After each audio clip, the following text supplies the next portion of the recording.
Welcome everybody to this lore reading of Dead by Daylight, Chapter 8, Curtain Call. This lore will cover the survivor Kate Denson, the killer clown, and the location, Father Campbell's chapel. Enjoy.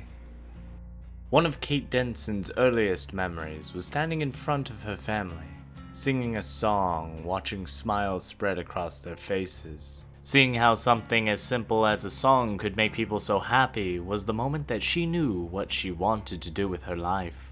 She practiced, learned guitar as soon as she was big enough to reach over it, and was performing in front of crowds by the time she was 8 years old.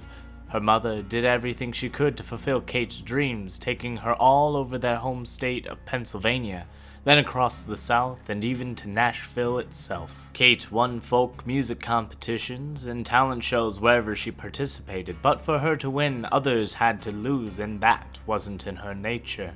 She only wanted an outlet, a way to touch people's lives, to make them forget the worries of the world and just enjoy themselves, if only for a while.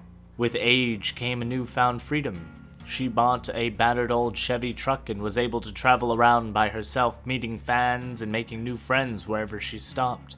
Hers wasn't a story of rock success though, just the road, her guitar, and maybe a good bourbon to end the day. From sun-baked festivals to dark and cozy bars, people flocked to her voice and her self-penned songs of friendship, family, love, and home. These sentiments weren't just lip service. She made sure to return home as often as she could to help out in her community and entertain the local children with her tales of the wider world. She saw it as a way of giving back, of supporting others in the same way she had been. It was home where she found most of her inspiration as well.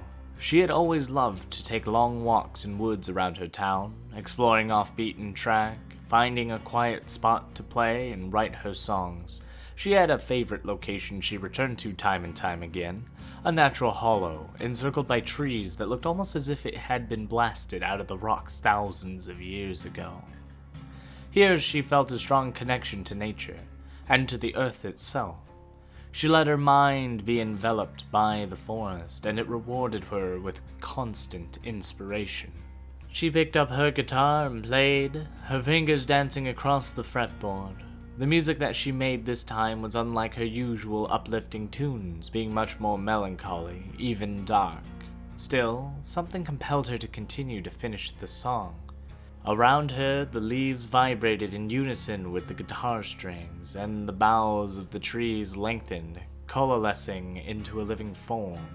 Spider-like legs descended from the canopy above, grasping for her. Regaining her senses, she grabbed a rock and tried to beat them back, but their skin was hard as iron, and the rock simply bounced off and skittered away. The legs coiled like tendrils around her limbs and lifted her towards the darkness overhead. Fog rolled across the clearing, obscuring both Kate and the creature of nightmares that drew her upwards itself. When the fog cleared, there was no sign of any struggle or of life, just an acoustic guitar, the scratch plate engraved with flowers as well as the initials KD, inlaid in mother of pearl. Subject 12. Kenneth Chase, gender male, alias Jeffrey Hawk, code name The Clown. Kenneth Chase was born in 1932 by a difficult labor, which his mother wouldn't survive. This event drove a rift between him and his father that never closed. As the boy grew, so did his father's resentment and his drinking habit. By the time Kenneth was at school, they lived mostly separate lives. Academically, he was unremarkable. Coasting by on his significant athletic prowess, he grew tall and strong, excelling at track events, but shunned any attempts to coax him into team sports. On his walk home from school, he would often find feathers on the ground, and he soon began a collection, keeping them in a cigar box under his bed. With his father either at work or in an alcohol-induced stupor, Kenneth had hours to spend alone, transfixed by the regularity of the feathers' barbs and feeling softness as he brushed them over his lips. Watching the birds that came to the feeder in his garden, he imagined how soft they must be and resolved to catch one. He ingratiated himself with the local dentist, soon procuring some anesthetic. Using this, he rigged up a trap on the feeder that he hoped would knock out a bird long enough that he could touch it. After a few failed attempts, he managed to trap a robin. As it lay in his hand, he felt a sudden rush of a life at his mercy. He had planned to release it once it recovered from the anesthetic. Instead, as its eyes flickered back into consciousness and it began to struggle, his grip remained firm. His fingers slowly tightened around its throat, squeezing until its chest feathers were finally still.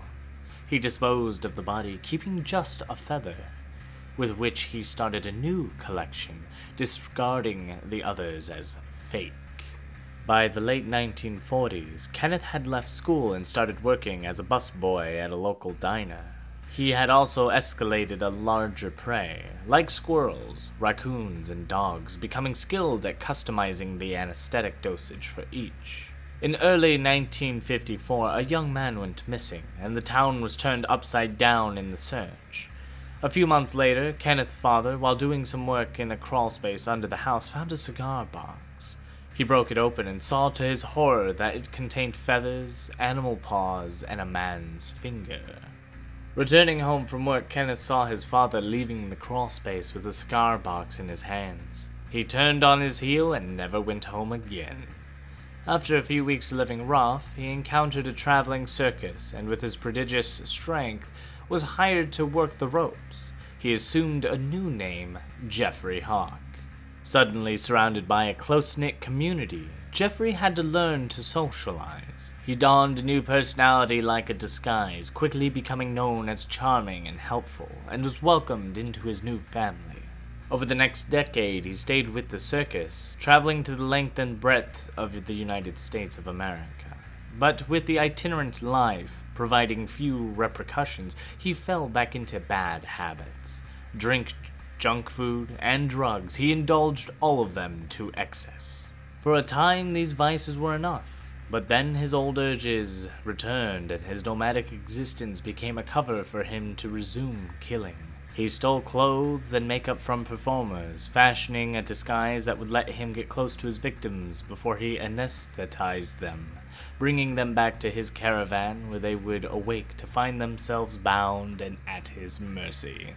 He would finally get to have his fun, mentally and physically torturing them, their screams fueling him before being lost in the night. Once their strength was at its lowest, he would carefully examine their fingers, searching for the prettiest, running them over his tongue to find the tastiest.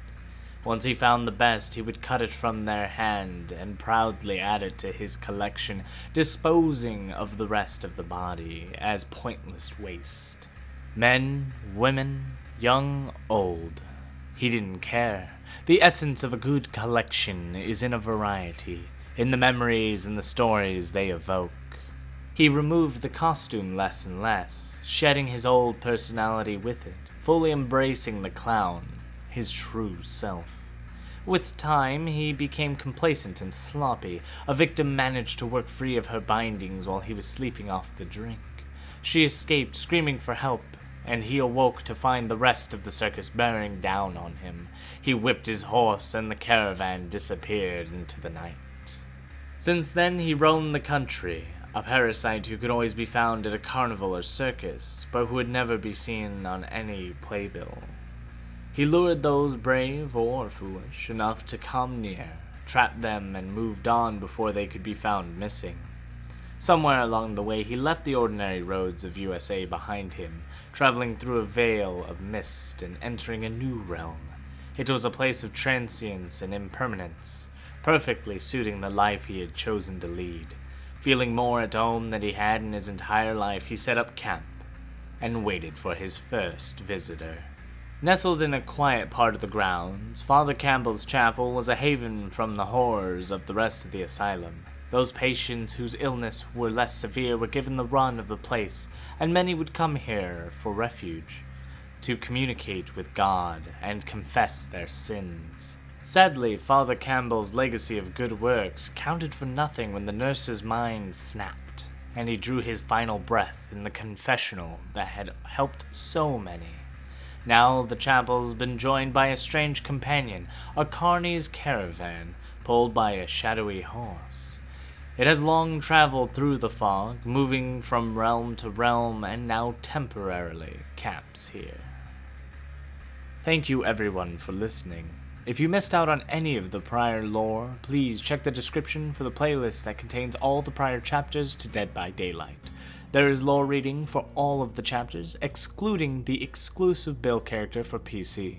If you like what you listen to, feel free to subscribe and hit that notification bell for more lore, guides, and gameplay videos. And as always, good game.